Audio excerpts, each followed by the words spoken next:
Hello my soul family, कैसे हैं आप सब। आई होप आप सब अच्छे होंगे, सुरक्षित होंगे और अपना इनर वर्क जरूर कर रहे होंगे जहां पे भी होंगे। थैंक यू सो मच मुझे इतना सारा प्यार देने के लिए and I am very glad कि मैं आपकी किसी भी तरीके से हेल्प कर पाती हूँ, चाहे वो कोई भी स्पिरिचुअल इंफॉर्मेशन शेयर करके हो या फिर टैरो कार्ड रीडिंग के थ्रू। अगर आपने मेरा ये चैनल अभी तक नहीं सब्सक्राइब किया है तो please like share and subscribe to the channel. And आप भी मुझे कमेंट सेक्शन में बता सकते हैं अगर आप मुझे कुछ बताना चाहते हैं तो, या आप मुझसे कुछ पूछना चाहते हैं तो। चलिए शुरू करते हैं आज का वीडियो। और आज का वीडियो है हमारा करंट एनर्जीज के ऊपर। ये जो वीडियो है करंट एनर्जीज का, इसमें बहुत सारी चीजें हैं जो हम डिस्कस करने वाले हैं। पर उससे पहले जो भी आपके साथ रेजोनेट करता है सोल लेवल पे, वही इंफॉर्मेशन, वही नॉलेज, वही एनर्जीज लीजिएगा। रेस्ट आप उसको लेट गो कर दीजिए, जाने दीजिए, बिकॉज ये जनरल करंट एनर्जीज हैं। और क्योंकि हम कॉन्शियसनेस लेवल पे, डीएनए एक्टिवेशन लेवल पे सभी अलग जगह अलग अलग लेवल पे हैं।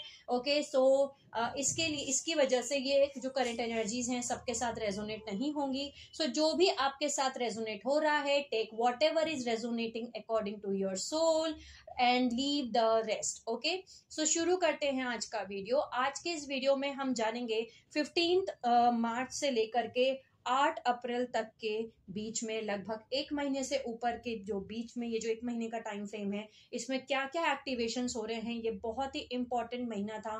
15 मार्च से लेकर के अभी 10 अप्रैल तक बहुत इंपॉर्टेंट टाइम पीरियड चल रहा था हम सभी के लिए। जैसे कि आप सभी जानते भी हैं कि मैंने एक स्पिरिचुअल ब्रेक लिया है, जहां मैं खुद एक कुकुन वाले फेज में चल रही हूँ। और अभी मैं कोई भी लाइव सेशन या वीडियोस या कुछ भी क्लासेस या फिर बात करना नहीं कर रही हूँ, क्योंकि बहुत सारे अपग्रेडेशन, बहुत सारे डीएनए एक्टिवेशन मेरे खुद के अंदर चल रहे हैं। ओके, सो इनर वर्क बहुत कुछ चल रहा है, मेरा खुद का शेडो हीलिंग, बहुत कुछ। सो जिसकी वजह से एक स्पिरिचुअल ब्रेक लिया था मैंने। ओके, और अभी भी मैं उसी कुकुन वाले फेज पे हूँ। लेकिन ये जो करंट एनर्जी का वीडियो है, ये लाना, ये बताना, ये बनाना इंपॉर्टेंट था, क्योंकि मेरी जो हायर सेल्फ है, जो मेरा थर्ड आई है, या मैं बोलूँ मेरे डिवाइन है, उनकी तरफ से गाइडेंस रिसीव हो रही थी कि इंपॉर्टेंट वीडियो है, हम सभी सोल्स के लिए बहुत इंपॉर्टेंट टाइम फ्रेम है। 8 अप्रैल का जो सोलर एक्लिप्स आने वाला है, और हम सबको जानने का पूरा डिवाइन राइट है कि सच क्या है इसके आगे, ताकि हम अपने फ्री विल को यूज करके राइट डिसीजन ले सकें। क्योंकि इसका इफेक्ट, जो भी आप अपने फ्री विल को यूज करके जो भी डिसीजन लेने वाले हैं, ओके, सोलर एक्लिप्स वाले दिन पे और अभी कुछ दिनों में, उसका इफेक्ट पूरे कलेक्टिव कॉन्शियसनेस पे पड़ने वाला है। सो हम सभी के लिए जानना बहुत जरूरी है। सो चलिए शुरू करते हैं आज के इस वीडियो में करंट एनर्जीज के में। इस करंट एनर्जी के वीडियो में हम सबसे पहले बात करेंगे एक सैटर्न और मार्स कंजक्शन का, जो कि 15 मार्च से शुरू हुआ है और 23 अप्रैल 2024 तक चलने वाला है। इसके बाद हम जानेंगे स्प्रिंग इक्विनॉक्स, जो कि 20 मार्च 2024 में हुआ था। इसके बाद हम बात करेंगे लूनर एक्लिप्स की, जो कि 25 मार्च 2024 को हुआ था। और इसके बाद हम जानेंगे सोलर एक्लिप्स, ओके, जो कि अभी 8 अप्रैल 2024 को होने वाला है। इन सभी के बारे में हम बात करेंगे। इसके बाद में हम इस वीडियो में ये भी जानेंगे कि जो फॉलन रेसेस हैं वो इन दिनों में और इन चीजों में क्या करने वाले हैं, ओके, और वो क्या करना चाहते हैं। इसके साथ साथ मैं लाइव जाने की भी कोशिश करूंगी आज सैटरडे को, या फिर अगर मैं आज नहीं जा पाई तो मैं संडे यानी कि कल बिल्कुल लाइव जाऊंगी 100%। और इस लाइव वीडियो में भी हम इसी टॉपिक से रिलेटेड सब कुछ डिस्कस करेंगे। तो जो भी लोग इस मेरे करंट एनर्जीज को सुन रहे हैं, आप प्लीज इस वीडियो को कंप्लीटली सुन लीजिएगा एंड रेडी रहिएगा अगर आपको कोई क्वेश्चन आंसर्स करने हैं इसके रिगार्डिंग। मैं कोशिश करूंगी सारी करंट एनर्जी एक ही पार्ट में कवर अप हो जाए, लेकिन अगर एक पार्ट में कवर अप नहीं होती है तो मैं पार्ट 2 भी लेकर के आऊंगी, पार्ट 2 भी बनाऊंगी। तो हम शुरू करते हैं सबसे पहले इस कंजक्शन से, जो कि सैटर्न और मार्स का कंजक्शन है, जो 15 मार्च 2024 से 23 अप्रैल 2024 तक चलने वाला है। इस कंजक्शन के बारे में हम क्यों बात कर रहे हैं, क्योंकि ये बहुत ही इंपॉर्टेंट कंजक्शन है और ये स्टार्टिंग पॉइंट है इस सारे इवेंट्स का, जो एक इवेंट से दूसरा इवेंट और उस दूसरे इवेंट से नेक्स्ट इवेंट कनेक्टेड है। इस इवेंट्स को जो अभी पिछले एक महीने से हो रहे हैं, हम कह सकते हैं कि एक तरीके का ये डोमिनो इफेक्ट है, जो एक इवेंट से दूसरे इवेंट कनेक्टेड है। बहुत इंपॉर्टेंट रोल प्ले कर रहा है एक इवेंट, हर एक इवेंट जो सीक्वेंस से आ रहे हैं इस टाइम फ्रेम पे। सो बेसिकली ये जो सैटर्न और मार्स का कंजक्शन है, ये जब होना शुरू हुआ है 15 मार्च से, तब जो कलेक्टिव कॉन्शियसनेस है वो अपने अनकॉन्शियस माइंड से चलना शुरू कर देगी। यानी कि अनकॉन्शियस माइंड से चलने का मतलब क्या है? सो बेसिकली जैसे कि आप अभी फोटो में भी देख सकते हैं कि हमारे 3 ब्रेन होते हैं, कॉन्शियस माइंड, अनकॉन्शियस माइंड और सबकॉन्शियस माइंड। जो हमारा अनकॉन्शियस माइंड है वो हमारा हार्ड ड्राइव है, वो हमारा रूट चक्र है, वो हमारा फर्स्ट डायमेंशन से कनेक्टेड है, हमारी एथरिक बॉडी से कनेक्टेड है। यानी वो हार्ड ड्राइव है जिसमें सारी मेमोरी सेव है, आपकी पास्ट लाइफ की, आपकी फ्यूचर लाइफ की, आपकी प्रेजेंट लाइफ की, आपकी सारी पूरी लाइफ की मेमोरीज जो हैं वो आपके अनकॉन्शियस माइंड में सेव है। वो एक हार्ड ड्राइव है आपकी सोल का। जब भी ये सैटर्न और मार्स का कंजक्शन आता है, क्योंकि हम मैक्रोकॉस्म टू द माइक्रोकॉस्म, हम कनेक्टेड हैं हर एक चीज से, हमारे अंदर ही सारा ब्रह्मांड है। ओके, जब भी ऊपर स्टार्स में एस्ट्रोलॉजिकली कुछ भी कंजक्शन होता है, उसका इफेक्ट हमारी कलेक्टिव कॉन्शियसनेस पे भी पड़ता है। क्योंकि ये सैटर्न और मार्स का कंजक्शन होना शुरू हुआ है 15 मार्च से और ये 23 अप्रैल तक चलने वाला है। तो जैसे कि आप पिक्चर में भी देख सकते हैं, ये जो अनकॉन्शियस माइंड है वहां सैटर्न और मार्स जो है वो रूल करते हैं। इसी के साथ साथ हमारा एक और होता है माइंड, जिसको हम इमोशनल ब्रेन यानी कि सबकॉन्शियस माइंड बोलते हैं। जब भी कभी वीनस और मरकरी का कुछ भी एस्ट्रोलॉजिकल अलाइनमेंट होना शुरू होता है, तब हम सबकॉन्शियस माइंड से चलना शुरू कर देते हैं। यानी कि जो कलेक्टिव कॉन्शियसनेस है वो सबकॉन्शियस माइंड से चलना शुरू करती है, प्ले आउट होना शुरू होती है। इसके साथ साथ जब भी कभी सन का, मून का, जुपिटर का, जब भी कभी इनका कोई अलाइनमेंट होता है, तो हम हमारे कॉन्शियस माइंड से चलना शुरू कर देते हैं।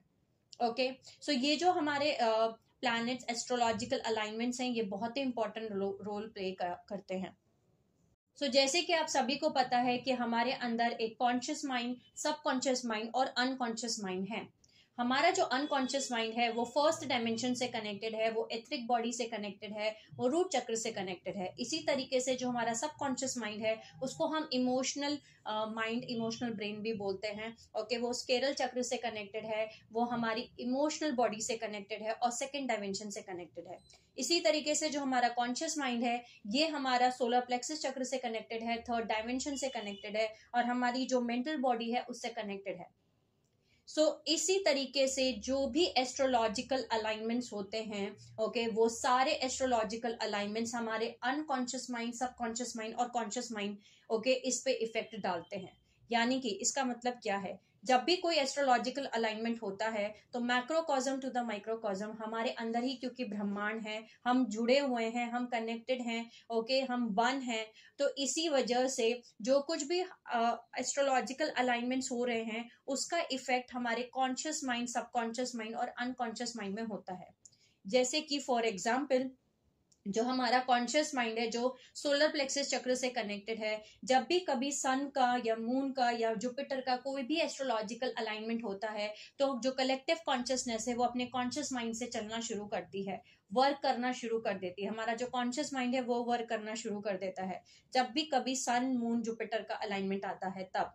ओके, इसके बाद जब भी कभी जो हमारा नेक्स्ट ब्रेन आता है सबकॉन्शियस माइंड, जिसको हम इमोशनल ब्रेन बोलते हैं, तो जब भी कभी वीनस और मरकरी का कोई भी एस्ट्रोलॉजिकल अलाइनमेंट होता है तो हम हमारे सबकॉन्शियस माइंड से चलना शुरू कर देते हैं। यानी कि जो कलेक्टिव कॉन्शियसनेस है वो अपने सबकॉन्शियस माइंड से काम कर रही होती है, एक्शंस ले रही होती है, डिसीजंस ले रही होती है और हमें पता भी नहीं होता कि हम हमारे सबकॉन्शियस माइंड से चल रहे हैं। इसी तरीके से जब भी कभी सैटर्न और मार्स का कंजक्शन आता है या सैटर्न और मार्स का कोई भी अलाइनमेंट आता है, तब हम हमारे अनकॉन्शियस माइंड से चलना शुरू कर देते हैं जो हमारे रूट चक्र से कनेक्टेड है।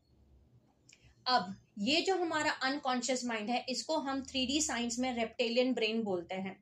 यानी हम सब जानते हैं हमारी 3D साइंस में कि हमारे अंदर एक रेप्टेलियन ब्रेन है, जिसका मतलब होता है फाइट, फ्लाइट और फ्रीज वाला ब्रेन। यानी कि एक रेप्टेलियन ब्रेन है जो कि सर्वाइवल इंस्टिंक्ट्स के ऊपर काम करता है। यानी ये जो हमारा अनकॉन्शियस माइंड है इसी को रेप्टेलियन ब्रेन बोला जाता है। ये हमें हाइपर करता है जब हमें ये पता चलता है कि क्राइसिस हो गया है, हमारी जो सर्वाइवल है वो खतरे में है, तो हमारे अंदर हमारा जो सेंट्रल नर्वस सिस्टम है उसके अंदर एक फंक्शन ऑपरेट होता है, स्टार्ट हो जाता है, प्ले बटन ऑप्शन हो जाता है, जिसको हम बोलते हैं फाइट, फ्लाइट और फ्रीज। यानी कि या तो आप लड़ोगे या आप भाग जाओगे, रन करोगे। फ्लाइट मतलब भागना, फाइट मतलब लड़ना, या फिर फ्रीज यानी कि आपको समझ ही नहीं आएगा कि आपको करना क्या है, आप फ्रीज हो जाओगे। ओके, ये जो हमारा अनकॉन्शियस माइंड है ये एक्चुअली में रेप्टिलियन ब्रेन नहीं है, बट क्योंकि यहाँ पे एक इम्प्लांट लगाया गया है जो कि बहुत टाइम फ्रेम पहले लगाया गया था, जिसको हम अवतार इम्प्लांट बोलते हैं, और अब उस अवतार इम्प्लांट के अंदर यानी इस रेप्टिलियन इम्प्लांट के निकलने का समय आ गया है। ये जो हमारा 15 मार्च से 23 अप्रैल का जो टाइम फ्रेम चल रहा था, तो एक एस्ट्रोलॉजिकल अलाइनमेंट शुरू हुआ है जिसको हम सैटर्न मार्स कंजक्शन कहते हैं। ये जब सैटर्न और मार्स का कंजक्शन होना शुरू हुआ है, तो सैटर्न और मार्स क्या कर रहे हैं कि फियर और एंगर जो हमारे अनकॉन्शियस माइंड में कहीं ना कहीं हमारे अंदर abuse, trauma, shock, devastation, okay, यानी कि हमारी पास्ट लाइफ मेमोरीज में, हमारी प्रेजेंट लाइफ मेमोरीज में, फ्यूचर लाइफ मेमोरीज में, क्योंकि टाइम एक सीधी पॉइंट में, लीनियर पॉइंट में नहीं है, टाइम साइमल्टेनियस है, सब कुछ एक साथ चल रहा है। सो हमारे जो अनकॉन्शियस माइंड में ट्रॉमा, अब्यूज, शॉक, डिवास्टेशन है, उसकी वजह से जो अनकॉन्शियस माइंड से अभी हम सब कलेक्टिव कॉन्शियसनेस काम कर रहे हैं। सो जब भी सैटर्न और मार्स का जो अभी इस समय अलाइनमेंट होना शुरू हुआ है, उसकी वजह से हमारे अंदर डर और गुस्सा, ये इस समय ये जो दो एनर्जीज हैं ये बढ़ गई हैं। यानी कि इसका मतलब क्या है? इसका मतलब अभी हम एक और तरीके से जानते हैं। हमारा जो रेप्टिलियन ब्रेन है, यानी इसको आप रेप्टिलियन ब्रेन बोलते हैं, यानी कि अनकॉन्शियस माइंड, ये फियर और सर्वाइवल के ऊपर काम करता है। यानी कि अब हम इसके बारे में जानते हैं, जब ये इम्प्लांट हमारे अंदर लगाया गया था, हमारे अनकॉन्शियस माइंड के अंदर एक अवतार इम्प्लांट लगाया गया है, जो कि एक एथरिक इम्प्लांट है, क्योंकि जो हमारा अनकॉन्शियस माइंड है वो हमारी एथरिक बॉडी से कनेक्टेड है। ये एक एथरिक इम्प्लांट है जिसकी वजह से अवतार एक्टिवेट नहीं हो पा रहा था। हमारा 10th, 11th और 12th डेम जो हमारा डीएनए है वो नहीं एक्टिवेट हो पा रहा था, और ये जो इम्प्लांट है ये हमारे 10th चक्र पे लगा हुआ है। और जैसे ही हमारा 10th चक्र, आप अपना 10th चक्र को एक्टिवेट करना शुरू करते हो, तुरंत आपके अंदर जो रेप्टिलियन ब्रेन है वो एक्टिवेट होना शुरू हो जाएगा। यानी कि आपके अंदर एक आर्टिफिशियल कैपस्टोन्स बोलते हैं वो एक्टिवेट हो जाएंगे। आपका अनकॉन्शियस माइंड जो है वो रेप्टिलियन ब्रेन में कन्वर्ट हो जाएगा, और आपका रेप्टिलियन ब्रेन जो है वो एक्टिवेट होगा, जो आपके अंदर इल्यूजन्स को क्रिएट करेगा, और वो दिखाएगा कि देखो ये आपके एंसेस्ट्रल लिनिएज के शेडोज हैं, ये आपके पास्ट और प्रेजेंट लाइफ के शेडोज हैं, और ये सब कुछ आपके हार्ड ड्राइव में स्टोर है, क्योंकि आपके हार्ड ड्राइव ही वो मेमोरीज के कलेक्टेड है जिसमें सारा abuse, trauma, shock, devastation store है। सो ये जो इम्प्लांट है ये आपके अनकॉन्शियस माइंड में लगा हुआ है, और क्योंकि जब भी कभी सैटर्न और मार्स का कंजक्शन इस तरीके से या कोई भी अलाइनमेंट आता है, तो ये आपके अनकॉन्शियस माइंड को रेप्टिलियन ब्रेन बना देता है, और हम लोग जो हैं हमारे अंदर जो है वो फाइट और फ्लाइट, और ये जो ब्रेन रेप्टिलियन ब्रेन है ये एक्टिवेट हो जाता है, यानी अपने सर्वाइवल का फियर, ओके, ये हमें डर लगने लगता है कि हम कैसे सर्वाइव करेंगे। सर्वाइवल बेस्ड फियर थॉट्स जो है जनरेट होना शुरू हो जाते हैं, यानी कि फियर और सर्वाइवल को बढ़ा दिया जाता है। ओके, ये जो हमारा अनकॉन्शियस माइंड है ये हमारे फादर प्रिंसिपल लिनिएज से कनेक्टेड है, क्योंकि ये रूट चक्र से कनेक्टेड है। ये हमारे जो दिमाग है, ब्रेन है, उसके पीछे की साइड में, बैक में होता है। सो जो सैटर्न और मार्स है वो हमारे अनकॉन्शियस माइंड को कंट्रोल करते हैं, और वो एक्टिवेट कर देते हैं इस इम्प्लांट को, जिसकी वजह से आपके अंदर फियर और सर्वाइवल के जो है वो दोनों इंक्रीज होना शुरू होगा। फियर भी बढ़ेगा और सर्वाइवल भी बढ़ेगा।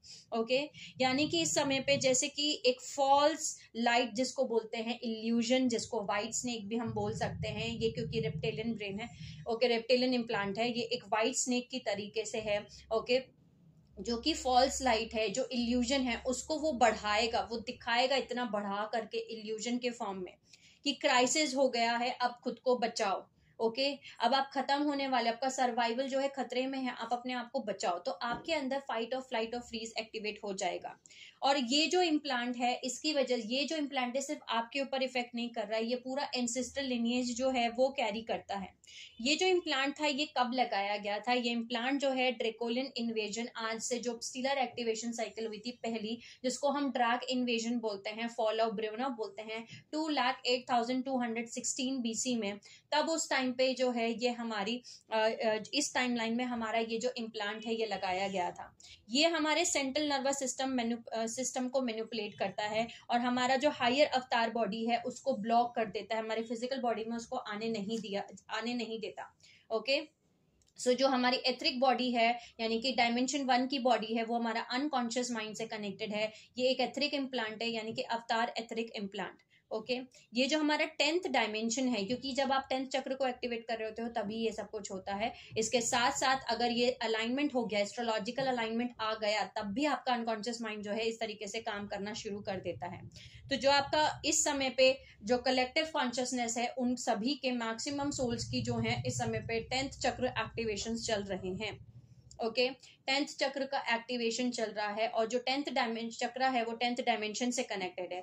10th डायमेंशन जो है वो 6th डायमेंशन से कनेक्टेड है। सो थर्ड आई जो 6th डायमेंशन है वो 6th चक्र है आपके, वो थर्ड आई है। सो ये एक तरीके का रिवर्स 10 स्ट्रैंड डीएनए टेम्पलेट को क्रिएट करता है। ओके, जब आपका reverse 10 strand DNA template create होता है तो वो इल्यूजन क्रिएट करता है। आपका थर्ड आई क्या जो काम है वो सच और झूठ के बीच में फर्क बताना है, वो इल्यूजन और ट्रुथ के बीच में फर्क बताना है। वो ये बताता है, अगर आपका थर्ड आई ओपन है तो आपको पता चलता है कि सच क्या है और इल्यूजन क्या है। लेकिन अगर आपका थर्ड आई उल्टा काम कर रहा है, बंद है, तो वो आपको इल्यूजन की तरफ लेकर के जाएगा।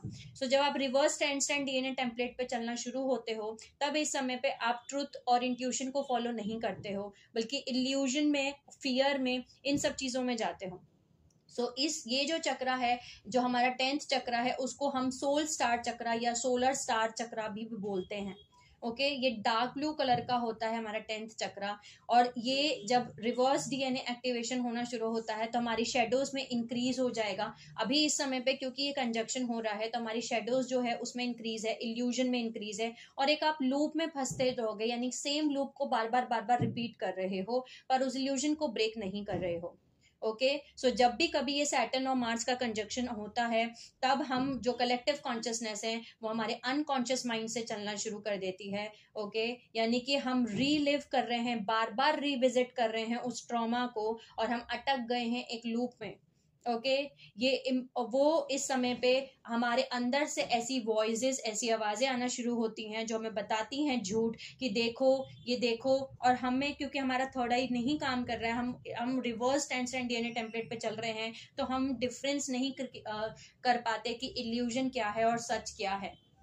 ओके, और हमारे अंदर बेसिकली एक आर्टिफिशियल कैपस्टोन्स एक्टिवेट होते हैं, यानी कि एक अनहोली ट्रिनी जिसको लूनर रॉड आर्किटेक्चर बोलते हैं, जो कि हमें प्लूटो और फैंटम टाइमथ में लेकर के कनेक्ट करवा देता है। हम अपनी ही अवतार कॉन्शियसनेस से सेपरेट हो जाते हैं और हमारे अंदर आर्टिफिशियल टाइम लूप्स जो हैं वो एक्टिवेट होते हैं। जो 10-10 है, अगर किसी को 10-10 बहुत दिख रहा है तो 10-10 जो है वो एक ट्रांसमिशन लाइन है जो यूज किया जाता है हमें आर्टिफिशियल टाइमलाइंस को प्रोजेक्ट करने के लिए।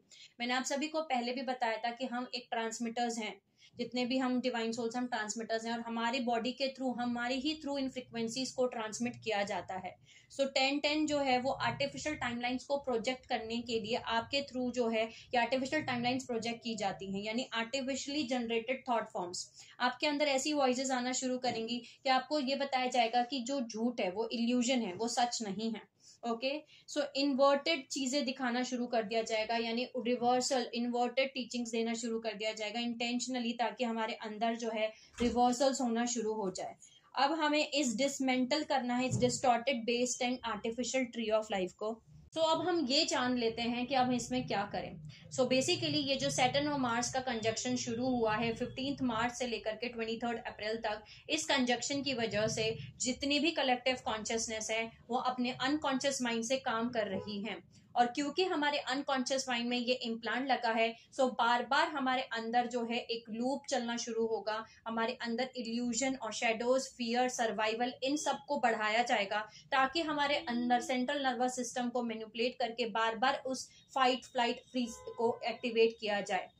अब हम इस बात पे आते हैं कि हम करें क्या, हमें क्या करना है। सबसे पहले हमें अपने आप से क्वेश्चन करना है, अपने रेप्टेलियन ब्रेन को समझाना है, क्वेश्चन करना है क्योंकि ये जो आपका रेप्टिलियन ब्रेन है ये सिर्फ और सिर्फ सर्वाइवल और फियर बेस्ड थॉट्स के ऊपर ही काम करता है। तो उन फियर बेस्ड थॉट्स को अगर वो आपको सुना रहा है एक कहानी, तो आपको उस ब्रेन को उससे बड़ी कहानी सुनानी है, क्वेश्चन करना है अपने आप को।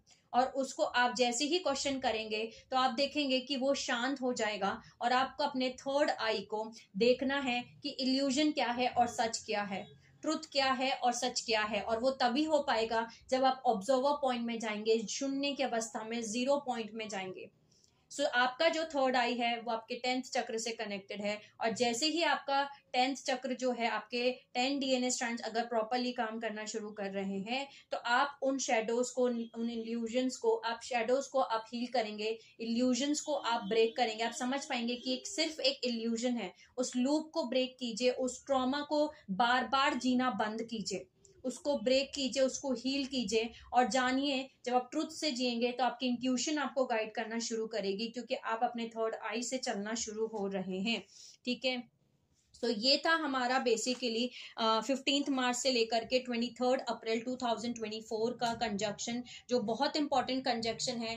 तभी से लेकर के अभी तक हम अपने अनकॉन्शियस माइंड से चल रहे हैं। कलेक्टिव कॉन्शियसनेस जो है वो अपने अनकॉन्शियस माइंड से चल रही है, और हमें नहीं पता है कि हम हमारे रेप्टिलियन ब्रेन से चल रहे हैं, क्योंकि ये जो इम्प्लांट है वो सभी के अंदर लगा हुआ है, जो हमें फाइट, फ्लाइट और फ्राइट यानी हमारे सर्वाइवल फियर बेस्ड थॉट्स के ऊपर ये इम्प्लांट एक्टिवेट हो जाता है। ओके, अब इसके बाद हम आते हैं नेक्स्ट उस पे, जो कि हमारा स्प्रिंग इक्विनॉक्स था। स्प्रिंग इक्विनॉक्स बेसिकली 20 मार्च 2024 को हुआ था। स्प्रिंग इक्विनॉक्स का क्या मतलब होता है हम वो जान लेते हैं सबसे पहले। ये वो दिन है जब हमारा डे और नाइट जो है वो इक्वल हो जाते हैं। ओके, तो जिन्होंने भी अपने ऊपर अच्छे से काम किया था, जो अपने 10 स्ट्रैंड डीएनए टेम्पलेट को एक्टिवेट कर रहे थे, ओके, अपना, और जो 10th डायमेंशन है वो हमारा लायरा वेगा से कनेक्टेड है, वो गोल्ड फ्लेम से कनेक्टेड है, वो गोल्ड ऑर्डर से कनेक्टेड है। ओके, इन सब चीजों से कनेक्टेड है। और इसके साथ साथ अगर जो लोग अपने ऊपर काम कर रहे थे उनको रिजल्ट जो है स्प्रिंग इक्विनॉक्स में मिला, क्योंकि हमारी जो डिवाइन प्लान है वो इतनी खूबसूरत है कि मैं क्या ही बताऊं। सो जो स्प्रिंग इक्विनॉक्स था वो एक स्पिरिचुअल पावर हाउस था, जिसकी वजह से वो ओपन किया था उसने। ओके, 30 डायमेंशन ऑफ कॉन्शियसनेस को एक्सेस कर सकते हो आप, और अपना लॉस्ट डीएनए, जो अपना ओरिजिनल 12 स्ट्रैंड डीएनए टेम्पलेट आपने लॉस्ट किया था तारा के टाइम पे, उसको आप रिक्लेम कर सकते हो। यानी कि जब स्प्रिंग इक्विनॉक्स अभी जो निकल के गया है, ओके, जो कि 20 मार्च 2024 को था, उस समय पे जो हमारा गोल्ड स्टैंड डीएनए है यानी कि गोल्ड फ्लेम है, तो 30 स्टैंड डीएनए टेम्पलेट है वो ओपन हो गया था, यानी 30 डायमेंशन ऑफ कॉन्शियसनेस को आप एक्सेस कर सकते थे। इस 30 स्टैंड डीएनए टेम्पलेट को क्योंकि आप एक्सेस कर सकते थे, गोल्ड फ्लेम को आप देख सकते थे, जिसकी वजह से जो फॉलन रेसेस हैं उनके लिए ये हम बहुत बड़ा खतरा हैं। क्योंकि जितनी भी सोल्स जितना ज्यादा अपना 10 स्ट्रैंड डीएनए टेम्पलेट को एक्टिवेट कर रही थी, उतना ज्यादा जो फॉलन रेसेस के पास हमारे स्टार गेट्स हैं, हमारे पोर्टल्स हैं, या हमारे डायमेंशंस हैं, या डीएनए हैं, हम उनसे वो रिक्लेम कर रहे हैं, हम उनसे वापस ले रहे हैं। सो हमारा जो 10 टारगेट है वो ईरान में और इराक में है, वहां हमारा टारगेट नंबर 10 और क्यू साइट 10 है, जो कि हमारा ईरान और इराक में है। और एक हमारा डायगोनल टारगेट है जो कश्मीर में है। इसी वजह से ईरान, इराक और कश्मीर में इतना ज्यादा वायलेंस होता है, क्योंकि वो हमारा 10 डीएनए, जो 10 स्ट्रैंड डीएनए है, ओके, उसको अपने पास ही रखना चाहते हैं। और वो जो डीएनए, जो 10th हमारा डायमेंशन है, वो ड्रेकोलियन रेसेस से कनेक्टेड है, क्योंकि वहां पे लायरा वेगा में ड्रेकोलियन रेसेस रहती हैं, जो कि जिनको हम सेरेफाई सेरेफिम रेसेस बोलते हैं।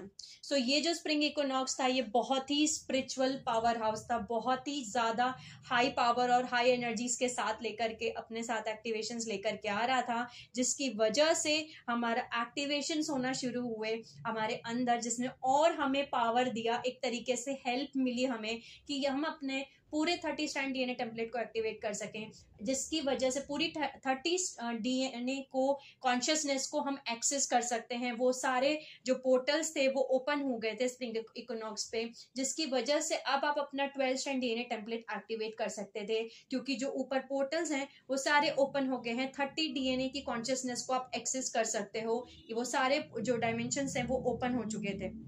स्प्रिंग इक्विनॉक्स पे। ओके, सो ये बहुत ही इंपॉर्टेंट था ये स्प्रिंग इक्विनॉक्स का पोर्टल। इसके साथ साथ बहुत सारे सोलर फ्लेयर्स आ रहे हैं जो हमें और हेल्प कर रहे हैं, क्योंकि बहुत सारा प्लाज्मा जो है वो हमारी बॉडी में इस समय पे हम रिसीव कर रहे हैं, और जितना ज्यादा सोलर फ्लेयर से हमारा प्लाज्मा हमारी बॉडी के अंदर आ रहा है और अर्थ पे आ रहा है, सो अर्थ के अंदर हमारी बॉडी के अंदर जितने भी रिवर्सल्स हैं, जितने भी आर्टिफिशियल इम्प्लांट्स हैं, टेक्नोलॉजी हैं, वो सब कुछ रिमूव कर रहा है ये प्लाज्मा, ये सोलर फ्लेयर्स। ओके, बहुत ज्यादा इस समय पे हेल्प प्रोवाइड की जा रही है। ओके, सो ये था हमारा स्प्रिंग इक्विनॉक्स। इसके बाद आ जाते हैं हम नेक्स्ट उस पे, जिसको हम बोलते हैं लूनर इक्लिप्स। लूनर इक्लिप्स जो है वो भी बहुत इंपॉर्टेंट टाइम फ्रेम था, क्योंकि लूनर इक्लिप्स के टाइम फ्रेम पे, जो कि हम, लूनर का मतलब है मून, ओके, और मून हमारे जितने भी सप्रेस्ड रिप्रेस्ड जो हमारे इमोशंस हैं, हमारी शेडो आइडेंटिटी है, ओके, जिसको जो कहीं कोने में है, उसको वो सरफेस पे लेकर के आता है। ओके, सो इस टाइम पे जितने भी हमारे अंदर शेडोज थे, इमोशंस थे, ऐसी मेमोरीज जो हमारे अंदर हैं, जिनको हमने रिप्रेस्ड कर दिया, हमने दबा दिया, जो दब गई, ओके, हमें नहीं पता है, और वो इस समय पे सरफेस पे आ रही थी। सो इस टाइम फ्रेम पे जो लूनर इक्लिप्स जो था वो 25 मार्च 2024 पे था। और लिटरली मैं अपना खुद का अगर एक्सपीरियंस बताऊं, मुझे लिटरली फील हो रहा था कम से कम 4-5 दिन तक कि मेरी बॉडी जल रही है, मेरी बॉडी जल रही है, मेरी बॉडी बर्न हो रही है, ऐसा मुझे पूरा फील हो रहा था। बहुत स्ट्रॉन्ग बर्निंग सेंसेशंस हो रहे थे मेरी पूरी बॉडी के अंदर, क्योंकि उस टाइम फ्रेम पे जो हमारी ट्राइब 12 है उसकी हीलिंग की जा रही थी। और ट्राइब 12 की हीलिंग क्यों की जा रही है? क्योंकि ट्राइब 12 जो है वो हमारा स्टारगेट नंबर 12 से कनेक्टेड था। ओके, जो स्टारगेट नंबर 12 है वो बेसिकली हमारा फ्रांस, मॉन्टेगर फ्रांस में है। ओके, जो हमारा डायमेंशन 12 पे जाके कनेक्ट होता है, और डायमेंशन 12 पे हमारा लायरा आर्मनतेना है। ओके, सो जो हमारा लूनर इक्लिप्स आया तब उस समय पे वो आपकी जो मेमोरीज हैं, ओके, वो इस समय पे सरफेस पे आ रही थी। और कौन कौन सी मेमोरीज जो हैं वो मैं बता देती हूँ, कौन कौन सी टाइमलाइंस हैं, उनमें से कोई भी मेमोरी हो सकता है आपको सरफेस पे आ रही हो। पहला है हमारा लायरा एलोहिम वॉर्स, जो डायमेंशन 12 पे हुए थे, जिसमें हमारा टारगेट नंबर 12 को डिस्ट्रॉय कर दिया गया था, जो ओरिजिनल सिन बोला जाता है। ओके, और दूसरी मेमोरी फ्रांस पेरिस के वॉर्स, जिसको फ्रेंच रिवॉल्यूशन भी बोला जाता है। अभी इस समय पे उन सभी लोगों को, लगभग 6 मिलियन लोगों को टनल्स और केव्स बना के अंदर रख रखा है, उनको कैटाकॉम्स बोलते हैं। ओके, सो ये भी बहुत इंपॉर्टेंट रोल प्ले कर रहा था इस समय पे, वो सरफेस पे आ रहा था। अगर आपकी पास टाइमलाइंस जो है, आप फ्रांस में रहे हैं, पेरिस में रहे हैं इस टाइम फ्रेम पे। इसके साथ साथ एक और टाइम पीरियड है जो हमारी ट्राइब 12 है, जिसको हम कथार्स बोलते हैं। कथार्स की जो टाइमलाइन है ये बहुत ही इंपॉर्टेंट टाइमलाइन है, क्योंकि कथार से ही कथारा बना है, जिसको हम ट्री ऑफ लाइफ कहते हैं, हमारा कथारा ग्रिड कहते हैं। ओके, सो कथार जो है हमारे ट्राइब 12 थे, और अप्रोक्सीमेट 2 लाख से भी ज्यादा कथार्स को मार दिया गया था, जिंदा जला दिया गया था। ओके, ये एक जेनोसाइड कैंपेन था जो कि शुरू किया गया था फॉलन रेसेस की तरफ से, ताकि उनको वो रोक सकें उस राउंड टेबल नॉलेज को देने से जो सीडीटी प्लेट 12 से मिल रही थी। यानी कि सीडीटी प्लेट 12 जो थी वो कथार रेसेस के पास में थी। कथार रेसेस हमारी माझी ग्रे लाइन रेसेस थी, और ये वो रेसेस थी जिनको जिंदा जला दिया गया था by the order of church of Rome. जो चर्च ऑफ रोम थे, उन्होंने ऑर्डर दिया था कि इनको, और गवर्नमेंट ऑफ फ्रांस और चर्च ऑफ रोम ने ऑर्डर दिया था कि इन रेसेस को जो है जिंदा जला दिया जाए। ओके, क्योंकि उनके ऊपर ऐसे झूठे आरोप लगाए गए थे, एक्यूजेशंस लगाए गए थे कि वो गलत फॉल्स टीचिंग्स पढ़ा रहे हैं, वो फेथ को डिस्ट्रॉय कर रहे हैं। ओके, ऐसे उनके ऊपर झूठे एक्यूजेशंस लगाए गए थे, जिसको एल्बिसिन क्रूसेड भी बोला जाता है। इसके बारे में हमने अटलांटिन कॉन्स्पिरेसी वाले वीडियो में बात करी है, मैं लिंक डिस्क्रिप्शन बॉक्स में भी ऐड कर दूंगी अगर आपने ना देखा हो। ओके, सो ये वो जो कथार्स थे वो बेसिकली एनिमल्स को नहीं मारते थे, नॉनवेज नहीं खाते थे, वो बोलते थे कि कोई भी प्रीस्ट तक पहुंच सकता है। सो जो चर्च ऑफ रोम थे, जो पोप इनोसेंट थर्ड थे, ओके, उन्होंने फॉल्स एक्यूजेशंस यानी झूठे इल्जाम्स लगाए थे कथार के ऊपर और कथारियन रेसेस के ऊपर, और उनको नेकेड करके जिंदा जला दिया गया था क्रॉस पे टांग करके। ओके, इसके ये जो टाइमलाइन है ये मेरी खुद के साथ सरफेस पर अभी वापस से आई। सेम कुछ ऐसा इंसिडेंट मेरे साथ में इस टाइम फ्रेम पे हुआ जब लूनर इक्लिप्स आया, ओके, कि सेम फॉल्स चीज़ें मेरे साथ में की गई, ओके, लेकिन इस बार सेम हिस्ट्री रिपीट नहीं हुई। वो मेमोरी को सरफेस पे लाने के लिए किया गया ताकि मैं अपने आप को उस चीज़ को हील कर सकूं, ओके। लेकिन इसके बाद जो है एक और टाइमलाइन है जिसको हम विच हंट बोलते हैं, ये भी फ्रांस में किया गया। और आप सभी को मैं एक नेटफ्लिक्स की सीरीज भी बता सकती हूँ, कर्स, ओके। कर्स आप सीरीज देख सकते हैं और उसका भी लिंक मैं डिस्क्रिप्शन बॉक्स में ऐड कर दूंगी। कर्स सीरीज में लिटरली पूरा दिखाया गया है कि उस टाइम फ्रेम पे जो कथार्स थे, जो हमारी माजी ग्रे लाइन्स थी, उनके साथ में जो फॉलन रेसेस हैं वो क्या करते थे, ओके।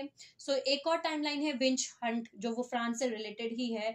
वो उनको भी ऐसे पिंजरों में बांध के उनको जिंदा जला दिया गया था, ओके, और उनके साथ जो उनकी ब्लैक कैट्स हुआ करती थी उनको भी जिंदा जला दिया गया था। सो पूरे यूरोप में, साउथ वेस्ट जर्मनी में जो विचेस बोल के उनको जिंदा जला दिया गया, बट वो एक्चुअली में डिवाइन फेमिनाइंस थी, माजी ग्रे लाइन की फेमिनाइंस थी, ओके। इंडिया में भी बहुत सारी 1000 ऑफ वुमेन्स को जला दिया गया था। अप्रोक्सीमेट 80,000 80,000 से लेके 1 लाख विचेस थी जिनको डेथ कर दिया, मतलब उनको मार दिया गया। यूरोप में, फ्रांस में, कथार्स में, स्विट्जरलैंड में, अमेरिका में नेकेड करके, उनको हैंग करके, उनको बर्न करके, उनकी पूरी की पूरी फैमिली को जला दिया गया, ओके। तो ये हमारी एक टाइमलाइन थी जो इस समय पे लूनर इक्लिप्स पे सरफेस पे आ रही थी। ट्राइब 12, क्योंकि हम ट्राइब 12 को हील कर रहे थे इस समय पे। इसके साथ साथ ट्राइब 12 की जो क्यू साइड हमारा 12 है वो कवई हवाई में है, और कवई हवाई हमारा पुराना वर्ड्स में बोलूँ तो लेमोरिया है। सो लेमोरिया होलोकास्ट जो आज से 50,000 BC में हुआ था। इसके बाद इयानी मैसेकर 22,326 BC, जिसमें डिवाइन फेमिनाइन को नाइबिरू प्लेनेट पे ले जाया गया था, डिवाइन मैस्कुलाइन को मार दिया गया था, और हमारा स्टीलर एक्टिवेशन साइकिल जो था वो कम्प्लीटली खराब हो चुका था उस टाइम फ्रेम पे, ओके। सो डिवाइन फेमिनाइन के साथ में फोर्सफुली रेप किया गया, बच्चे पैदा कराए गए। ये जो टाइमलाइन है ये सरफेस पे भी आ सकती है। इसके साथ साथ अभी रिसेंटली मॉई फायर्स, जो आग लगा दी गई थी, पूरे मॉवी आइलैंड फायर्स बोलते हैं उनको, आग लग गई थी, पूरे के पूरे आग लगा दी गई थी फॉलन रेसेस की तरफ से, ओके।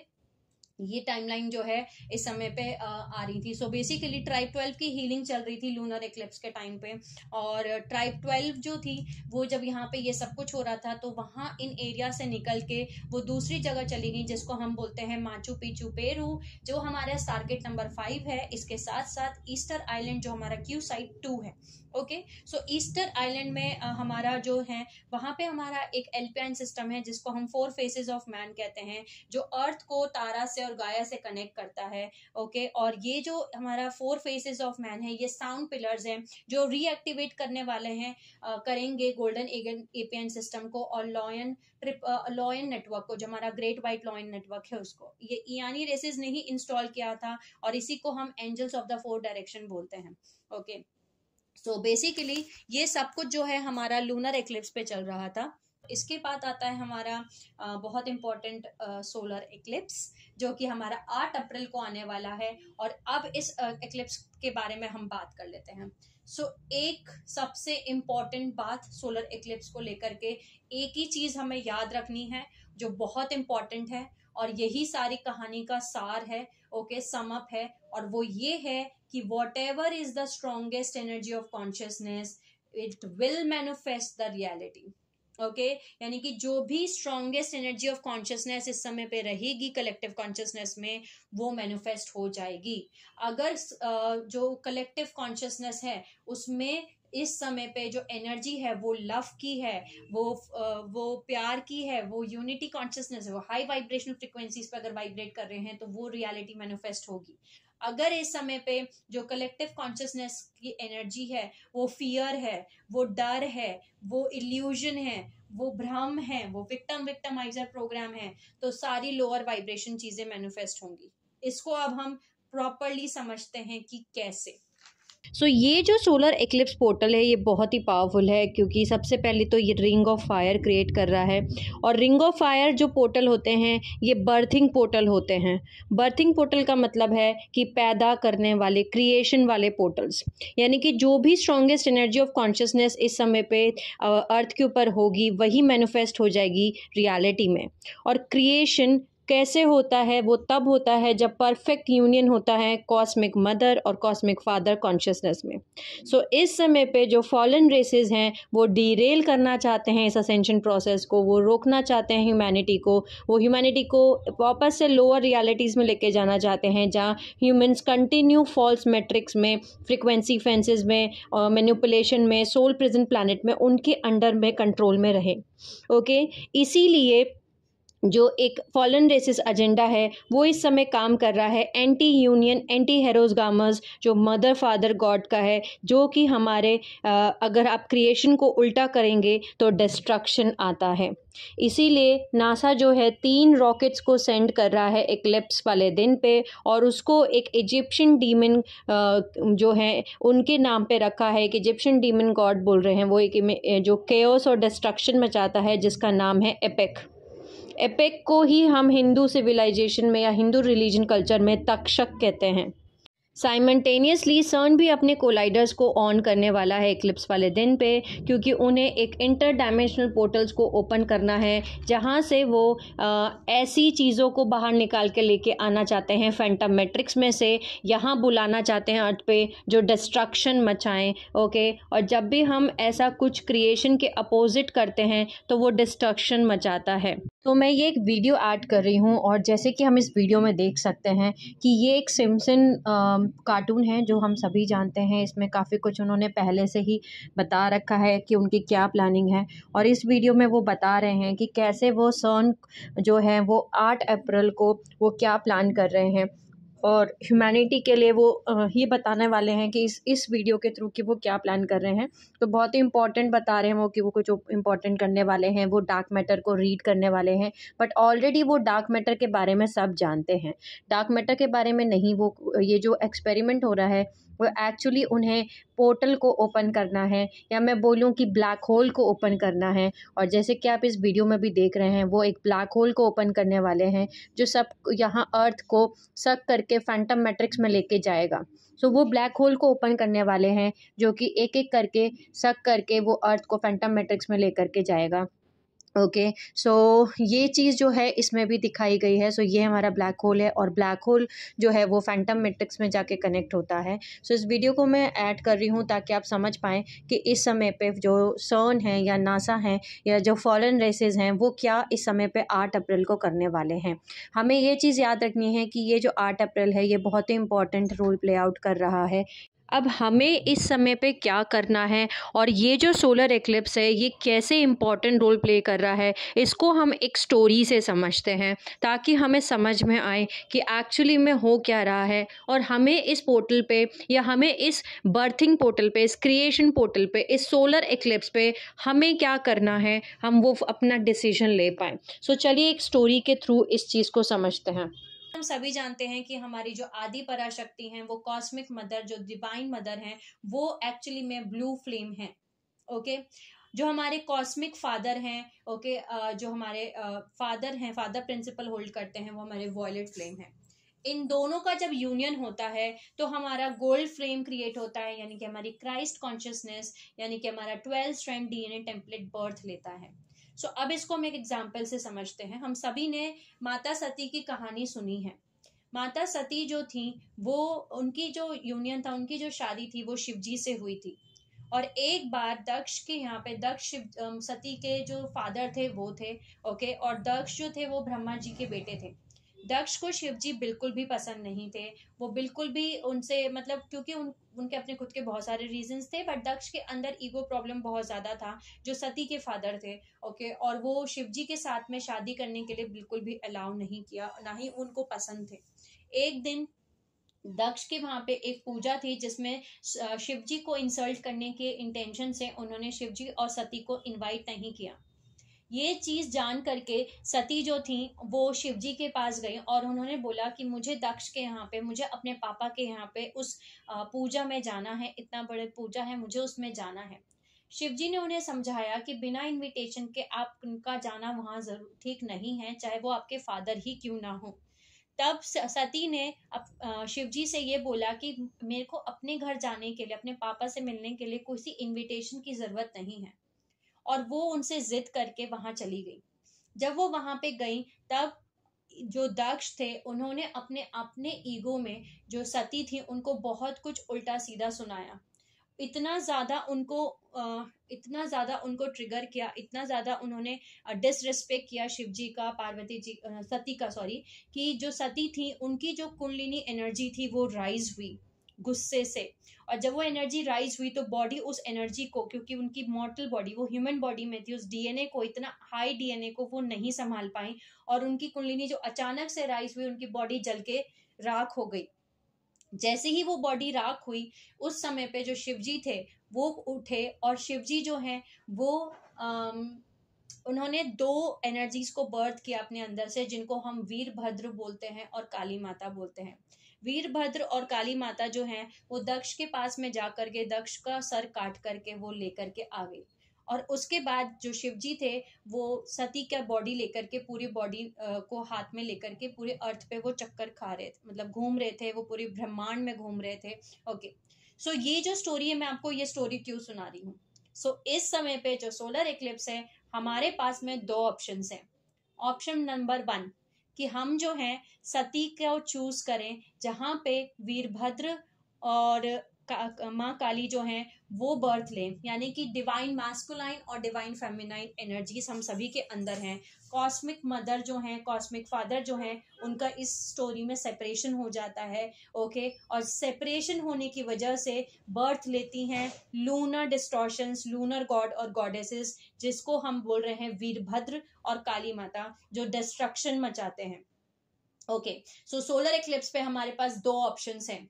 जो फॉलन रेसेस हैं वो कोशिश कर रहे हैं कि जो कॉस्मिक फादर और मदर प्रिंसिपल हैं उनको सेपरेट किया जाए, हमारे अंदर सेपरेशन क्रिएट किया जाए, हमारे अंदर फियर जनरेट करके, थॉट्स ऐसे चीजें करके कि आप, क्योंकि हम अपने अनकॉन्शियस माइंड से चल रहे हैं तो हमारे रेप्टिलियन ब्रेन को कंटिन्यू ट्रिगर करके ओके वो डिस्ट्रक्शन मचाना चाहते हैं। अब हमें चूज करना है कि हमें क्या चाहिए। मैंने आपको ऑप्शन 1 बताया कि हम जो हमारा सेपरेशन है, जब हमारे अंदर मैस्कुलाइन और फेमिनाइन का सेपरेशन होता है तो फिर डिस्टॉर्टेड मैस्कुलाइन और डिस्टॉर्टेड फेमिनाइन बर्थ लेते हैं। ओके, अब एक और स्टोरी सुनते हैं। ओके, दूसरे शिव जी और सती का यूनियन होना इसलिए जरूरी था क्योंकि उस टाइम फ्रेम पे एक राक्षस था, जिस राक्षस का नाम था तारकासुर। तारकासुर जो था वो पूरे के पूरे वर्ल्ड में, मतलब ब्रह्मांड में, वर्ल्ड्स में वो तबाही मचा रहा था, वो सबको बहुत परेशान कर रहा था। और तारकासुर के पास में एक वरदान था कि वो सिर्फ शिवजी के बच्चे से, जो शिवजी का बेटा होगा उसी के अंश से वो मरेगा, उसके अलावा तारकासुर को कोई नहीं मार सकता। सो ये जो सती वाला पूरा इंसिडेंट हुआ था वो हुआ ही इसीलिए था ताकि शिवजी और सती जो है मिलके यूनियन में ना आ सके और वो अपने बेटे को पैदा ना कर सके, उस अंश को, उस एनर्जी को क्रिएट ना कर सके जो तारकासुर का अंत करेगा। ओके, सो जब ऐसा सारा इवेंट हुआ इस टाइमलाइन में तो तारकासुर जो है वो और खुश हुआ क्योंकि अब वो अंश, वो जो कॉन्शियसनेस है, अंश का मतलब कार्तिकेय है, कार्तिकेय उनके बेटे थे जो कि अंत करने वाले थे, खत्म करने वाले थे तारकासुर को। ओके, कार्तिकेय मतलब कि गोल्ड फ्लेम, कार्तिकेय मतलब क्राइस्ट कॉन्शियसनेस, कार्तिकेय मतलब हमारा 12 स्ट्रैंड डीएनए टेम्पलेट जो हमारे फादर और मदर के यूनियन से हम क्रिएट होते हैं। ओके, सो ये जो है कार्तिकेय, ये जब बर्थ ही नहीं होंगे तो वो आगे तारकासुर का अंत कैसे करेंगे। ओके, अब हम नेक्स्ट स्टोरी पे आ जाते हैं। जो सती थी वो फिर से रीइंकारनेट होती हैं पार्वती के फॉर्म में और फिर से एक बार पार्वती और शिवजी का फिर से यूनियन होता है और इस यूनियन में कार्तिकेय पैदा होते हैं जिनको कृतिका लोक में, जिसको हम पेलिडीज बोलते हैं, वहां पर कृतिका जो थी, 7 कृतिका थी जो पेलिडीज थी, जो सप्त ऋषियों की वाइफ थी, उन्होंने उनका पालन पोषण किया। कार्तिकेय जो थे वो बेसिकली बड़े होकर के जब उनका टाइम आया, डिवाइन टाइमिंग आया, तब उन्होंने तारकासुर का अंत किया कृष्णा जी, गरुड़ और सुदर्शन चक्र को मिलकर के। और जब उन्होंने अंत किया, जो कार्तिकेय ने मिसाइल्स छोड़ी, तब उस सब पे ऊपर से मेटेरॉइड्स जो हैं वो गिरे।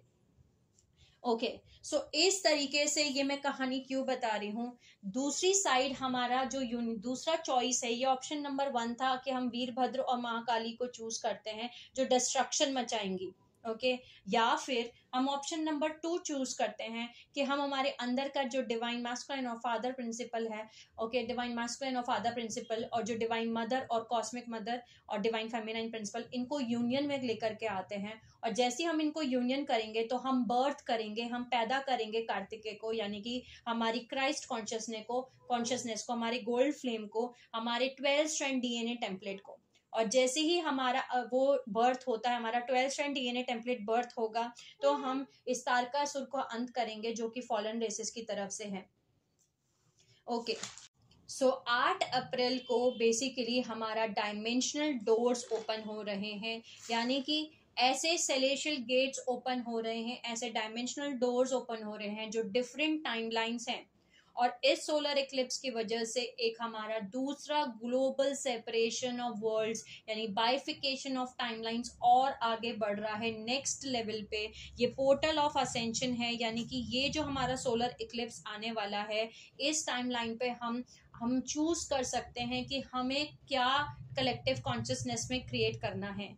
जो भी सोल्स इस समय पे हायर कॉन्शियसनेस को, यानी कि यूनियन को, यानी कि पार्वती फॉर्म को, यानी अवेकन डिवाइन फेमिनाइन, और शिव जी यानी कि अवेकन डिवाइन मैस्कुलाइन, अपने अंदर इनका यूनियन क्रिएट करेंगे, वो बर्थ करेंगे हमारा 12 स्ट्रैंड डीएनए टेम्पलेट, यानी कि कार्तिकेय को, यानी कि क्राइस्ट कॉन्शियसनेस को, यानी कि गोल्ड डीएनए को, यानी कि 12 स्ट्रैंड डीएनए को, गोल्ड फ्लेम को, और जो कि फ्री कराएंगे हमारे पैरेलल टाइमलाइन में, और पैरेलल टाइमलाइन में मुवारी रूट रेसेस को, जिनको ऑलरेडी हाईजेक्ट करके रखा गया है फॉलन रेसेस की तरफ से हमारे फ्यूचर सेल्फ में। ओके, ये हमारा फ्यूचर वर्जन है। पैरेलल टाइमलाइन हमारी फ्यूचर वर्जन्स हैं। सो इस समय पे एक टाइमलाइन है, पैरेलल टाइमलाइन, जहाँ पे हमारा ही फ्यूचर सेल्फ को कैद करके, इम्प्रिजन करके रखा गया है, हम उनको भी फ्री कर रहे हैं। इसके साथ साथ एक और टाइमलाइन है, जेटा टाइमलाइंस, यानी कि और आगे की टाइमलाइन है, जहाँ पे जेटा रेसेस जो हैं,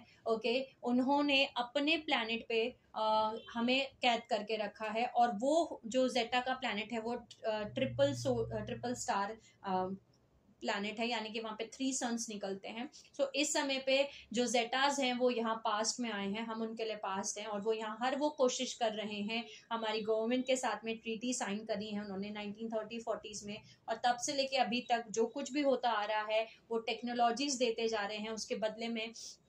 उसके बदले में वो ह्यूमन अडक्शन करके ले जाते हैं, क्योंकि जो जेटा रेसेस हैं ये वो रेसेस हैं जो एक्सटेंशन पे हैं। ये ऑलरेडी जो टाइम पोर्टल मैकेनिक्स है, इनको यूज करना इन्हें बहुत अच्छे से आता है। यही वो रेसेस हैं जिन्होंने जो ड्रेकोलियन रेसेस के साथ में मिलके फिलाडेल्फिया एक्सपेरिमेंट, मोन्टाग प्रोजेक्ट, इन सभी को इन्होंने ही एग्जीक्यूट किया है। World war 1, world war 2, Nazi, Hitler movement, के सभी जो है इनके पीछे जो रेसेस थी, एक्चुअली जो रेसेस थी वो जेटा और ड्रेकोलियन रेसेस थी। इनके ऊपर भी मैंने वीडियो बनाया है, मैं लिंक डिस्क्रिप्शन बॉक्स में ऐड कर दूंगी। सो इस समय पे जो भी एनर्जी इस समय पे हाई होगी वही मैनिफेस्ट करेगी कलेक्टिव कॉन्शियसनेस में। हमें इस समय चूज करना है कि हमें लूनर गॉडेस को वापस बुलाना है या सोलर गॉडेस को बुलाना है। लूनर गॉडेस का मतलब है क्या हमें डिस्ट्रक्शन मचाना है, क्या हमें महाकाली को और वीरभद्र को बुलाना है, क्या हमें लोअर फ्रिक्वेंसीज में स्टक होकर के फैंटम मैट्रिक्स में जाना है, हमें सेपरेशन करना है इनर मैस्कुलाइन और फेमिनाइन एनर्जी का, या फिर हमें सोलर फेमिनाइन प्रिंसिपल को वो बुलाना है, दुर्गा माता को जो आदि पराशक्ति हैं उनको बुलाना है, मैनिफेस्ट करना है, हमारे अंदर के मैस्कुलाइन फेमिनाइन एनर्जीज को यूनियन क्रिएट करके हमें अपना पूरा 12 स्ट्रैंड डीएनए टेम्पलेट एक्टिवेट करना है। क्योंकि सोलर एक्लिप्स पे वो पोर्टल्स ओपन हो रहे हैं, वो स्टारगेट्स ओपन हो रहे हैं जो हमें हमारा पूरा 12 स्ट्रैंड डीएनए टेम्पलेट एक्टिवेट करवाने में हेल्प करने वाले हैं। ऐसे स्टारगेट्स ओपन हो रहे हैं जिनको हम गोल्ड गेट और सिल्वर गेट बोलते हैं, जो हमें गाया में असेंड कर सकते हैं, जो हमें मेटागैलेक्टिक कोर में हमारे अंदर के 12 स्ट्रैंड डीएनए टेम्पलेट को एक्टिवेट करने में हमें हेल्प करने वाले हैं। वो जो स्टारगेट्स हैं वो सारे के सारे इस समय पे ओपन हो रहे हैं, यानी कि हम एक ट्रांस हार्मोनिक कन्वर्जन पॉइंट पे पहुंच रहे हैं 8 अप्रैल 2024 को, जिसका मतलब है ये वो प्लेस है जो हमें कनेक्ट कर रहा है मिडल टाइम जोन को और इनर अर्थ के टाइम जोन को, जिससे कि हम हमारा पूरा 12 स्ट्रैंड डीएनए टेम्पलेट को एक्टिवेट कर सकते हैं, हमारे प्लैनेट का अर्थ अर्थ के ऊपर भी अर्थ की बॉडी जो है, प्लानिटरी बॉडी जो है, वो 12 स्टैंड डीएनए टेम्पलेट एक्टिवेट कर सकती है। ये एक डायमेंशनल डोरवे है जो हमें यूनिवर्सल साइकिल इवॉल्व होकर के उस डेस्टिनी की तरफ लेके जा रहा है जहां हम फुल्ली असेंडेड बीइंग बनने वाले हैं। ओके इसका मतलब ये नहीं है कि ये रातों रात हो जाएगा, इसके लिए टाइम लगेगा, लेकिन वो स्टारगेट्स ओपन हो रहे हैं। लेकिन इसके लिए हम सभी को उस हाई फ्रिक्वेंसी में रहना है, अपने अंदर का इनर मैस्कुलाइन और इनर फेमिनाइन का यूनियन क्रिएट करना है, अपने कॉस्मिक मदर और कॉस्मिक फादर का यूनियन क्रिएट करना है, ताकि वो बर्थ कर सकें क्राइस्ट कॉन्शियसनेस को। ओके कार्तिकेय को, हमारा 12 स्टैंड डीएनए टेम्पलेट को, हमारा गोल्ड फ्लेम को, ओके जो हमारा गोल्ड फ्लेम है उसको, ताकि हम सारी चीजों से मुक्त हो जाएं। ओके वो हमारे टारगेट्स ओपन हो रहे हैं। अब ये तो हो गया कि हमें क्या करना है। अब इस बात पे आ जाते हैं कि फॉलन रेसेस क्या करना चाहते हैं। वो क्या करना चाहते हैं, वो हमें लोअर स्पाइरल फ्रिक्वेंसीज में, डेंस एनर्जीज में रखना चाहते हैं, ताकि हम उन्हीं same repeating old previous timelines को रिपीट करते रहें। सो जो भी सोल्स इस समय पे दो ऑप्शंस हैं, मून जो 18th पोर्टल ऑफ कॉन्शियसनेस है, टैरो कार्ड में 18th नंबर पे आता है मून, और 19th पोर्टल जो है वो सन है। सो जो भी सोल्स इस समय पे मून को चूज करने वाली हैं, ओके यानी 18th पोर्टल ऑफ कॉन्शियसनेस को चूज करने वाली हैं, वो सेम ओल्ड प्रीवियस टाइमलाइंस में जाएंगी। वो अपने आप को कनेक्ट कर लेंगी इनऑर्गेनिक वर्म होल्स में, यानी कि फैंटम मैट्रिक्स में, लूना मैट्रिक्स में, जिसमें आर्टिफिशियल सैटेलाइट जो मून बेस है वो काम करना शुरू करेगा। क्योंकि जो मून है वो टाइम साइकिल्स के साथ में कनेक्ट किया गया है, जो कि हमारा एक series of catalytic floods, earthquake, भूकंप, ये सब कुछ उसी से कनेक्टेड है, जो प्रीवियस टाइमलाइंस में भी यूज किया गया है इन सभी को लाने के लिए। ये जो मून बेस है ये एक आर्टिफिशियल मैग्नेटिज्म को क्रिएट करता है, एक दूसरा आर्टिफिशियल कैटास्ट्रोफिक फ्लड को क्रिएट करेगा, जैसे कि नासा भी हमें कंटिन्यू बता रहा है, क्योंकि उनको भी जो आर्कन मास्टर्स हैं, जो आर्कन रेसेस हैं, जो फॉलन रेसेस हैं, वो उनको वही मैसेजेस दे भी रही हैं। सो ये वापस से वही मून और लूनर कंट्रोल पे जाता है। मून एक आर्टिफिशियल मैट्रिक्स है जो कि मैग्नेटिक कंट्रोल ऑक्टेगन प्राइमरी पैटर्न की तरीके से बनाया गया है, जिसमें साउंड वेव्स के थ्रू हमें मैनिपुलेट किया जाता है, हार्वेस्ट किया जाता है हमारे अंदर की massive amounts of feminine principle, massive amounts of energy जो अर्थ की ग्रिड्स के अंदर से निकाली जाती है। सो वो फिर से यूज करने वाले हैं मून सैटेलाइट को एक बेस ऑफ ऑपरेशन, और ट्रांसमिट करेंगे लूनर ब्रॉडकास्ट, जिससे कि वो मैग्नेटिक फील्ड मैनिपुलेशन कर सके। मून का मतलब ही कंफ्यूजन, क्लैरिटी ना होना, इमोशंस में अनबैलेंस फॉर्म, इनडिसीजननेस, फिर fear, control, shadow, okay distorted form, okay उन्हीं के लिए है। सो जो फॉलन रेसेस हैं वो लूनर फीमेल डिस्टॉर्शंस क्रिएट करने वाले हैं, ताकि वो अर्थ का जो स्टाफ है, अर्थ के जो स्टारगेट्स हैं, अर्थ के जो पोर्टल्स हैं, अर्थ के जो गेटवे हैं, अर्थ के जो इंटर डायमेंशनल लिंक्स हैं जो डिफरेंट टाइमलाइंस में कनेक्ट करते हैं, वो उनको कैप्चर कर सकें। यानी हमारी मदर आस्पेक्ट को फिर से कैप्चर करने के लिए, कंट्रोल करने के लिए वो ये सब कुछ करने वाले हैं। और जो मदर को कैसे कंट्रोल करेंगे, क्योंकि वो डार्क मैटर को कंट्रोल करना चाहते हैं। डार्क मैटर का मतलब ही वो कॉस्मिक वूम है, ओके वो गर्भ है, वो हमारा वजाइना है जो आदि पराशक्ति का है गर्भ, ओके जिसमें डार्क मैटर है, जिससे वो कुछ भी क्रिएट कर सकती हैं। ओके ये वो gravitational force, magnetic field manipulation, जिससे कि अर्थ को फिर से वो प्रेजेंट प्लैनेट बनाए, और वो सोलर फीमेल स्टाफ करंट को उल्टा करें ह्यूमन लाइट बॉडी में, जिससे कि हमारे अंदर का जो इनर फीमेल प्रिंसिपल है वो रिवर्सल रन करना शुरू करे, लूना फोर्स पे रन करना शुरू करे, लूना मैट्रिक्स में हम कनेक्ट हो जाए। ये जो लूनर डिमोनिक फोर्सेस हैं वो इस तरीके से डिजाइन की गई हैं कि हमें हाईजैक करके हमें रिप्लेस कर दिया जाता है डिवाइन मदर को, और रिप्लेस करके डिस्टॉर्टेड डार्क मदर वापस आती हैं, ओके जो होल्ड करती हैं उन प्रिंसिपल को। जब जो सीक्रेट एक्चुअली जब यूनियन होता है हमारे फेमिनाइन और मैस्कुलाइन के अंदर, हमारे अंदर, तो हम ऑर्गेनिक टाइम मैट्रिक्स क्रिएट करते हैं, ओके लेकिन जैसे ही वो सेपरेशन होता है, ओके डिवाइन मदर की जगह डार्क मदर आती हैं, तब उस समय पे हमारे अंदर जो है जो सेपरेशन होता है क्रिएट मेल और फीमेल की एनर्जीज का, जिसकी वजह से आर्टिफिशियल टाइमलाइंस क्रिएट होती हैं जो ब्लेंडेड रियलिटी सिस्टम्स को क्रिएट करती हैं। सो ये जो एंटी हेरोगामिक यूनियन है अजायरल और ब्लैक लिलिथ का, इसी को एंटी क्राइस्ट कहते हैं। और अब हमें चूज करना है कि हमें क्राइस्ट को पैदा करना है या एंटी क्राइस्ट को पैदा करना है। इस समय पे हमें कल्कि को पैदा करना है या हमें कली को पैदा करना है। ओके, हमें दुर्गा को पैदा करना है या हमें महाकाली को पैदा करना है, हमें आदि पराशक्ति को पैदा करना है या फिर हमें काली को पैदा करना है, हमें क्रिएशन करना है कि हमें डिस्ट्रक्शन करना है, हमें सोलर फेमिनाइन प्रिंसिपल को बर्थ करना है या फिर हमें लूनर फेमिनाइन प्रिंसिपल को बर्थ करना है। यही सारा खेल इस समय पे 8 अप्रैल को किया जा रहा है। ओके, सो ये मैंने बहुत सिंपल टर्म्स में आप सभी को समझाने की कोशिश की है। इस समय पे हमें चूज करना है एक एंटी हेरोगामिक यूनियन जो अजायरल और ब्लैक लिलिथ, ओके, इन दोनों के यूनियन से एंटी क्राइस्ट कली, ओके, काली माता, वीरभद्र, लूनर डिस्टॉर्शंस, ये एक टाइमलाइन है, ये क्रिएट करना चाहते हैं फॉलन रेसेस। ओके, या फिर ऑप्शन नंबर 2, आप जो हैं डिवाइन मदर, डिवाइन फादर यानी कि पार्वती जी और शिव जी, दुर्गा माता, आदि पराशक्ति और शिव जी, इनके यूनियन से कार्तिकेय को, क्राइस्ट को, कल्कि को, ओके, गोल्ड फ्लेम को, 12 स्ट्रैंड डीएनए टेम्पलेट को, सोलर फेमिनाइन प्रिंसिपल को, इनको बर्थ करना चाहते हैं। चूज कीजिए कि आपको क्या बर्थ करना है। हर एक सोल इस समय इंपॉर्टेंट रोल प्ले कर रही है उस क्राइस्ट और एंटी क्राइस्ट को पैदा करने के लिए। चूज कीजिए कि आपको कल्कि को पैदा करना है या आपको कली को पैदा करना है। आपको क्या चूज करना है वो बहुत इंपॉर्टेंट रोल प्ले कर रहा है। ओके, इसके साथ साथ मैं इस वीडियो को एंड करती हूँ इसी इंटेंशन के साथ कि आप सभी अपने अंदर के मैस्कुलाइन और फेमिनाइन प्रिंसिपल को बैलेंस में रखें, यूनियन क्रिएट करें और बर्थ करें कल्कि को, बर्थ करें क्राइस्ट कॉन्शियसनेस को, बर्थ करें 12 स्ट्रैंड डीएनए टेम्पलेट को, हम बर्थ करें हमारा असेंडेड कॉन्शियसनेस, जो हम रेस लाइंस जो पूरी की पूरी इस समय हमारी डेस्टिनी है, जिसको वो फॉलन रेसेस नहीं रोक सकते।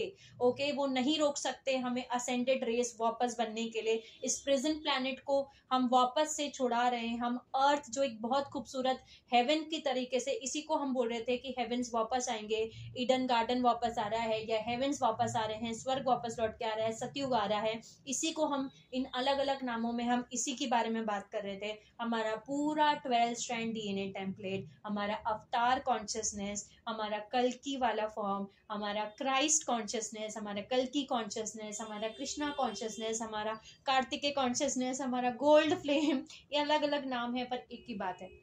Okay, solar principle, solar feminine principle, ये सब कुछ इस समय पे मैनिफेस्ट होने वाला है। सो आई होप आप सब समझ पाए होंगे कि इस समय पे क्या हो रहा है। हमें फियर में नहीं जाना है, हमें चूज करना है। चूज कीजिए कि आप कल्कि को पैदा करेंगे या कली को पैदा करना चाहते हैं, क्राइस्ट को या एंटी क्राइस्ट को। फॉलन रेसेस इस समय जो कुछ भी कर रहे हैं सर्न के थ्रू, नासा के थ्रू, वो उन सभी चीजों से वो एंटी क्राइस्ट को पैदा करना चाहते हैं, बट हमें क्या करना है, हमें वहां फोकस करना है। Okay, so sending you lots of love and healing and happy energies to all my soul family जो मेरा वीडियो देख रहे हैं। ओके, और मैं लाइव भी जल्दी आने वाली हूँ। मैं कोशिश करूंगी कि आज लाइव जाऊं सैटरडे को या मैं कल लाइव करूं। ओके, जो भी अगर आपके क्वेश्चंस होंगे इसके रिलेटेड हम उसी के बारे में बात करने वाले हैं। So sending you lots of love, healing and happy energies to all my soul family. Take care of yourself and I will see you all soon.